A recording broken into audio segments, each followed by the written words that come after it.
Komið sæl. Hann sestur hjá mér Birgir Jakobsson, landlæknir. Við ætlum að ræða það svona mál sem að kjósendur flestir lögðu mesta áherslu á í kosningabaráttunni sem að lauk núna í haust. Það voru heilbrigðismálin. Og ríkisstjórnin segist ætla að setja þetta mál í forgang. Velkomin Birgir. Takk fyrir. Forsætisráðherra orðaði það þannig í stefnuræðu sinni núna á dögunum að niðurskurður eftir hrun hafi kallað fram hughrif hjá stórum hluta þjóðarinnar að samfélagssáttmáli tryggt aðgengi að heilbrigðisþjónustu hafi brostið. Ertu sammála þessu? Er þjóðin ekki að fá í rauninni þá heilbrigðisþjónustu sem hún á rétt á og telur sig að rétt á? Já, ég sammála því að það víða brotnir hlekkir í heilbrigðisþjónustunni. Þó að ég vilji segja það líka skýrt að það margt gott sem gert í heilbrigðisþjónustunni og hún raunverulega, eða heilbrigðiskerfinu, það raunverulega ná ágætis árangri á mörgum sviðum. En frá mínum bæjardyrum sé þar sem ég nú sit á embætti landlæknis og sé hvernig sjúklingar að reyna að komast áfram í þessu kerfi, að það ekki mjög auðvelt. Þannig að það mikil hætta á því að sjúklingar lendi á röngum stað frá upphafi. Það svona flesta sögurnar og oft hryllingssögur koma af Landspítalanum og það hefur verið í rauninni lengi, mikið í aðdraganda þess að læknar fóru í verkfall og voru í verkfalli nokkuð lengi. Það eru sögur slæman aðbúnað, oft meðferðir og þessar sögur heyrast enn, þrátt fyrir að aukafjármagn hafi verið sett í viðgerðir, fráflæði vanda. Hvað erum við að tala um? Erum við að tala um bara raunverulegt ástand á Landspítalanum að þetta sé bara óboðlegar aðstæður fyrir bæði starfsfólk og sjúklinga? Já, við verðum að muna það að við erum akkurat núna í janúar og febrúar á þeim tíma þar sem að mest að gera yfirleitt í heilbrigðiskerfinu. Það eru sýkingar og influensur og annað slíkt sem að valda álagi á heilbrigðiskerfinu og ég þekki ekki heilbrigðiskerfi sem getur tekið við öllum álagstoppum alltaf hreint. Hins vegar sýnist mér að álagstoppurinn á Landspítalanum sé nokkuð langdreginn og að þetta ástand sé tiltölulega viðvarandi og hafi verið það nokkra hríð og það auðvitað ekki nógu gott. Nei, hvert raunverulega vandamálið þarna? Ég held að vandamálið sé mjög margþætt og það ekki bara skortur á fjármunum en Landspítalinn hefur sjálfur talað að það liggi þar mikið af fólki sem væri betur komið einhvers staðar annars staðar, sérstaklega eldri sjúklingar. Og það rétt en ef við lítum tilbaka á þá skýrslu sem var gerð á McKinsey síðastliðið ára þá það lítill hluti af vandamálinu þannig að mikill hluti af vandamálinu fjallar raunverulega mjög hægt flæði á Landspítalanum yfirleitt. Það tiltölulega langur legutími og ég held að það sé verulegur hluti af vandamálinu líka. Og hvernig tökustu á við þetta hæga flæði? Rauninni verið að taka bara, stjórnun spítalans ekki nógu góð? Já, ég held að þeir séu sjálfsagt að gera sitt besta en ég held að og það kom líka fram í skýrslu McKinsey að raunverulega þessi ákvörðunar hæfni á spítalanum, hún kannski ekki nógu mikil og ég vil segja að... Hvað meinar með því? Já, ég meina það að þeir sem taka ákvarðanir innritun og útskrift sjúklinga eru yfirleitt læknar og yfirleitt sérfræðingar og það á hreinu að mönnun spítalans, hvað var það sérfræðinga, miklu lægri heldur en á sambærilegum spítulum erlendis. Og sérstaklega það áberandi að mjög margir sérfræðingar að vinna hlutavinn á Landspítalanum allt upp í 50–60%. Þannig að nærvera sérfræðinga ekki nægilega mikil. Sjúkraþjónustan og á spítulum þannig í dag að það þarf að taka ákvarðanir alveg stöðugt allan daginn og raunverulega allan sólarhringinn, alla vikuna, líka á sunnudögum og laugadögum. Og ég hef þá tilfinninguna að það sé kannski þannig að stundum býður maður með ákvörðun þangað til daginn eftir eða eitthvað slíkt. Og þetta eru sérfræðingar sem eru þá væntanlega með sínar eigin stofur eða einkarekstur eitthvað stór út í bæ þar sem þeir eyða þá allt upp undir helmingi tíma sínum. Eitthvað við þess að gera? Já, og ég held að sé náttúrulega það auðvitað mikið eins og þetta í dag. Þá má segja það að Sjúkratryggingar Íslands eða opinbera kerfið raunverulega með samningi sínum við Læknafélag Reykjavíkur raunverulega í samkeppni við Landspítalann lækna. Þannig að læknar eru laðaðir af ýmsum ástæðum út í einkarekstur á stofu og ég ekki að segja að það sé eingöngu vegna tekjumöguleika heldur líka kannski vegna þess að þeir fá meiri frjálsræði, meiri betra vinnuumhverfi og annað slíkt og minnkað vaktaálag á Landspítalanum og annað slíkt. Þannig að það koma margir þættir inn í þetta og þetta auðvitað hlutur sem verður að breyta. En sko, þetta er sko stærsti hlutin af þeim auknu fjármunum sem hafa farið inn í spítalann hafa farið í launahækkanir. Já. Þannig að það er ekkit endilega fyrir séð að það muni vera hægt að hækka það eitthvað meira. Þannig að í rauninni ertu að segja þá að það er bara hægt að laga þá álagið og vinnuaðstöðurnar til þess að fá það til þess að vera meira inn á spítalanum. Já, við heyrðum nú hérna rétt áðan að hafa verið að tala um launastefnu og annað slíkt og ég heyrði að einn ráðherra sagði að það er á ábyrgð þeirra sem atvinnurekenda, það er að segja stjórn spítalans. Þeir bera ábyrgð á því að skapa vinnuumhverfi fyrir sitt starfsfólk sem er aðlaðandi. Það er líka launamál og svo framvegis. Þannig að það er bara laun og vinnuumhverfi sem þarf að vera aðlaðandi til þess að fólk vilji vinna á einhverjum stað. Þú getur ekki þvingað fólk til þess að vinna á ákveðnum stöðum. Við erum í samkeppni með þess að við nágrannalöndin vinnuafl. Það er sífellt auðveldara að ferðast á milli landa og það er nánast þannig að þú getur búið hér og unnið erlendis og það eru fleiri læknar meðal annars sem gera það. En ég meina, hvað leggur þið til? Viltu banna læknunum sem eru á spítalanum, sérfræðingur sem eru á spítalanum að vera í eigin rekstri samhliða? Ég held að, sko, yfirleitt eru bönn ekki af hinu góða en það verður að setja reglur hlutina og ef við lítum til nágrannalandana, bæði Noregs og Svíþjóð, ég átti nýlega þess kost að ræða við fólk frá Tromsø í Norður-Noregi og þar er þannig að spítalinn segir þar, Háskólasjúkrahúsið í Tromsø, okkar læknar vinna ekki aðra vinnu heldur en á spítalanum. Meiri sig á frítíma þeirra hafa þeir bannað þeim að vinna aðra vinnu. Þannig að það eru lönd sem að taka þessa stefnu. Svíar hafa mjög harðar reglur aukastörf. Það er leyfilegt að hafa aukastörf, já, en það er ákveðin gerð af aukastörfum sem er ekki leyfilegt. En sko, fer þetta ekki svolítið illa saman? Það heyrist oft sérstaklega í kjarabaráttu bara heilbrigðisstarfsmanna yfir höfuð og náttúrulega sérstaklega lækna að þetta sem þú varst að segja, við erum í alþjóðlegu umhverfi, það er erfitt að keppa og við erum að keppa við í rauninni nágrannalöndunum sama vinnuaflið. Fer það saman að setja þeim þá takmörkum það hvað þeir mega að gera samhliða vinnu sinni hér á sama tíma og þú ert að reyna að fá fólk til landsins í þessi störf? Já, ég hef farið út til Norðurlanda til þess að ræða við sérfræðinga, íslenska sérfræðinga sem eru bæði námi og hafa lokið námi erlendis og heyrt hvernig viljið þið að málum sé haldið til þess að þið komið til Íslands.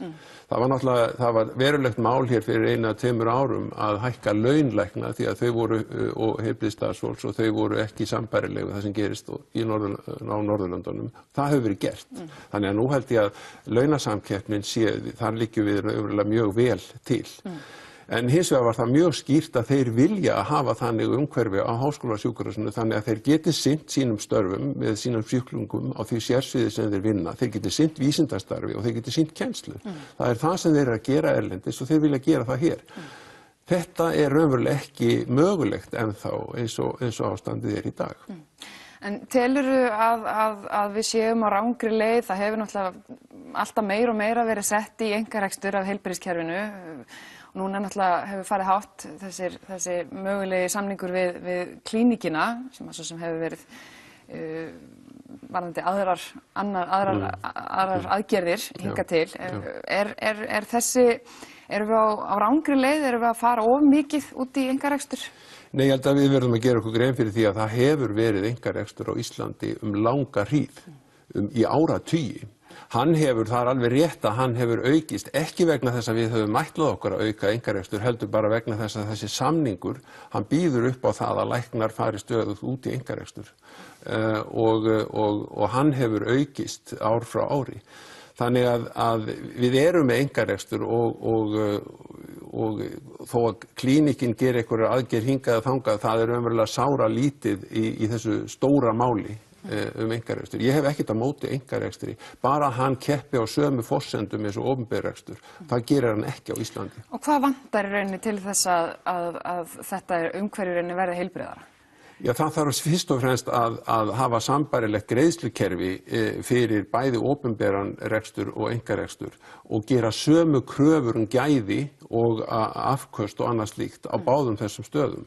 Í dag þannig opinberi reksturinn undir mjög lamandi fjármögnun, altså fjárlögum frá Alþingi Íslendinga, meðan að hinir vinna fá greitt fyrir hvert viðvik og það augljóst mál að hið síðara nefnda mjög hvetjandi kerfi meðan fyrra mjög letjandi, það sparar peninga með því að gera ekki neitt. Og þetta kerfi sem verið að innleiða í heilsugæslu höfuðborgarsvæðisins, ekki rétt? Það akkúrat það sem verið að gera og það mjög áhugavert að fylgjast með því sem hefur verið að gerast í heilsugæslunni hér á höfuðborgarsvæðinu. Þar hefur aðgengið verið að aukast og allt í einu eru heilsugæslu stöðvarnar farnar að átta sig á því, við verðum að gera þetta og þetta til þess að halda okkar sjúklingum. Og það þannig að þá hefur greiðslukerfi gífurlega mikið að segja, en þar eru líka kröfur gæði og aðgengi og annað slíkt. En þetta eitt af því sem að síðasta ríkisstjórn lagði mikla áherslu á og í rauninni bara svona þverpólitísk samstaða að þurfi að laga. Það að heilsugæslan verði þessi fyrsti viðkomustaður innan heilbrigðiskerfisins og nú hefur það verið þannig í lengri tíma að fólk í rauninni notar, eða allt og margir nota heilsugæsluna bara alls ekki. Þeir fara frekar á bráðamóttökuna eða læknavaktina eða einhvers staðar sem þeir vita þeir þurfa kannski ekki að bíða vikum eða jafnvel mánuðum saman með að fá tíma. Er líklegt að í rauninni breyta neysluhegðun fólks eftir svona langan tíma? Það ekki meira háttar átak og getur tekið langan tíma? Jú, það alveg rétt að þetta svona ákveðin breyting á menningu og hegðun og það tekur tíma og til þess þarf að nota ákveðin stýrikerfi kannski til þess að koma því til leiðar þannig að það sé ekki að fólk það sé þannig að við ætlum að framfylgja lögum, heilbrigðislögum það að fyrsti viðkomustaður inn í heilbrigðiskerfið heilsugæslan.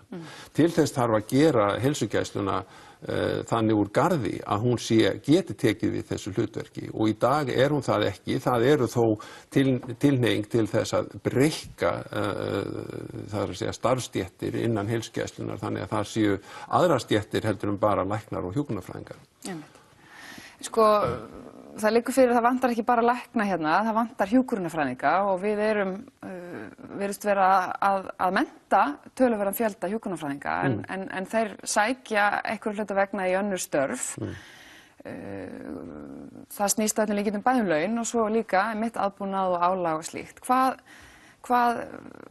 í þess að gera? Þetta stétt sem að eldast, stefnir í óefni það kemur að hjúkrunarfræðingum og í rauninni bara öðrum stéttum en læknum innan heilbrigðiskerfisins.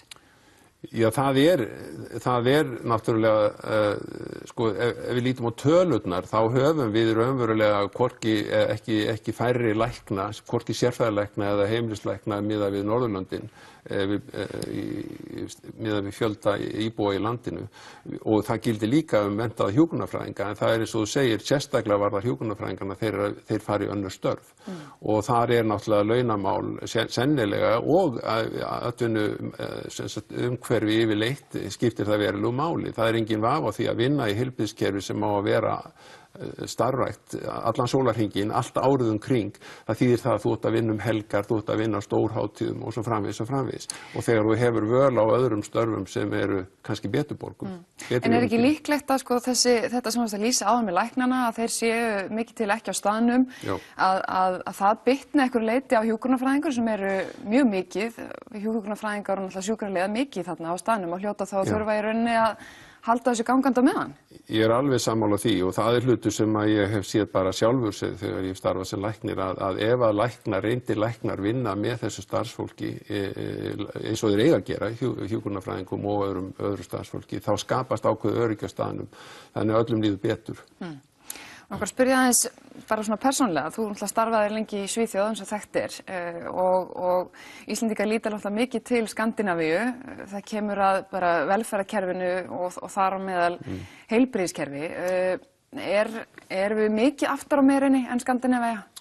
Já, í þessum málum erum við verulega aftarlega á merinu og ég stundum að spá í það, heyrðu, höfum við ekki tekið þátt í norrænu samstarfi yfirleitt. Ég veit að það er norrænt samstarf, en við höfum ekki fylgst með því sem hefur verið að gera í heilbrigðiskerfum í nágrannalöndunum. Hvað eru þeir að gera betur? Já, þeir byrjuðu þegar 1990 að sérstaklega Svíar sem byrjuðu fyrst að því að fara yfir hvernig ætlum við að greiða fyrir þessi kerfi, hvernig ætlum við að skapa einhverja samkeppni hérna í þessu kerfi, ætlum við að leyfa ákveðin hluta af einkarekstri og svo framvegis. Þeir fóru varlega í sakirnir og hafa verið að prófa sig áfram með síðastliðin 25 ár. Síðan komu hinn Norðurlöndin líka. Íslendingar hafa ekki gert neitt. Nei.